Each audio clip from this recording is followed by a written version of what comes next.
Местность Хунгуру в Сунтарском районе. Только здесь, в Якутии, добывают циолит. Его называют камнем 21 века. Главная заслуга в способности поглощать и удерживать самые различные загрязнения. Чтобы запастись природным богатством, нужно немало сил. Зимой, конечно, сложно работать. Зимой замерзает все рыхлителем. А летом под тайкой еще чуть можно работать. Так грунт замерзает зимой. Зимой тяжело. Циолитовая гора недалеко от села Кемпендяй была открыта в 1978 году. Это один из 14 залежей в России. Циолитовое месторождение Хунгуру образовалось в результате уплотнения пепла в древних вулканов. Уникальный минерал добывают открытым способом. Это довольно трудоемкий процесс. Львиную долю сырья с месторождения направляют в соседний Мирнинский район для нужд подземных рудников. Активное освоение местности Хунгуру началось сравнительно недавно. И польза от циолита в республике до конца не оценена, уверены специалисты.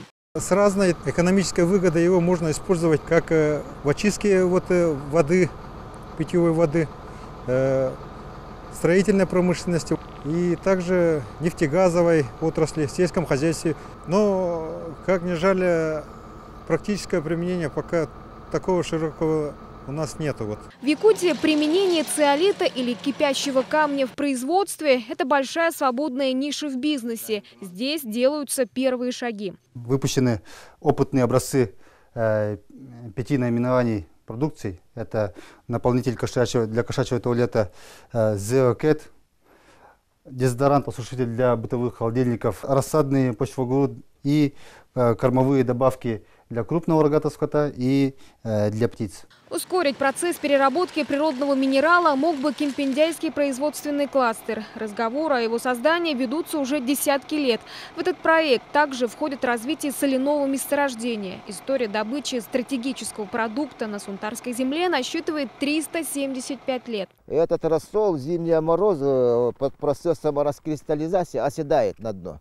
И кемпендяйская соль, она славится очень высокими консервирующими свойствами. Сейчас началась техническая, и мы на это обижаемся, да, у нас очень качественная соль. Первые 100 пудов соли в бассейне речки Кемпендяйка добыл тобольский атаман Воин Шахов. Это был 1640-й. В том же году Петр Бекетов доставил соль до Енисейска. Сегодня ее поставляют для буровых и дорожных работ, а также применяют в сельском хозяйстве в качестве подкормки. Ежегодно здесь добывают более 2000 тонн соли. Абсолютный рекорд был достигнут во время Великой Отечественной войны. Тогда объемы добычи достигли 12 тысяч тонн. Кемпендяй упоминается во всех научных работах крупных ученых, которые изучали Сибирь, рассказывает руководитель сельского музея Татьяна Местникова. Здесь хранятся яркие страницы истории сользавода. Хочу упомянуть экспедицию Ричарда Карловича Мака, которая была в 1854 году. И тогда еще Мак предполагал, что нужно строить дорогу с Кемпендяя до Алекминска, чтобы именно кемпендяйская соль была доставлена на Лену. Через Лену оно бы обеспечивало всю Якутию. Дорога до Алекминска недавно появилась, но техническая. По ней начали возить другое богатство недр Кемпендяй – уголь для потребителей Алекминского и Ленского районов. Гаврил Титович Прокопьев за 80 лет своей жизни преодолел сотни тысяч километров. Опытный водитель к местным дорогам относится философски. Я 60 лет работаю водителем. За это время, конечно, дороги улучшились. Но 280 километров до Алекминска не можем осилить. Спасибо и на том, что появилась техническая дорога. Ребята возят уголь.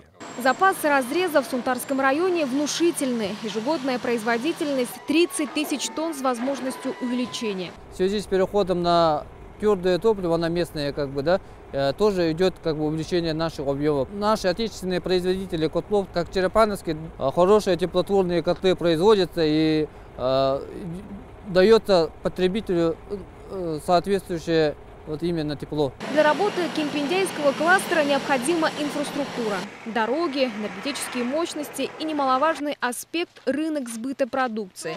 Эта формула давно существует на бумаге. На деле изменения вроде тоже произошли. В район пришла доступная электроэнергия из Вилюйской ГЭС. Только для реконструкции распределительных электрических сетей необходимо 3,5 миллиарда рублей. Это очень большая сумма.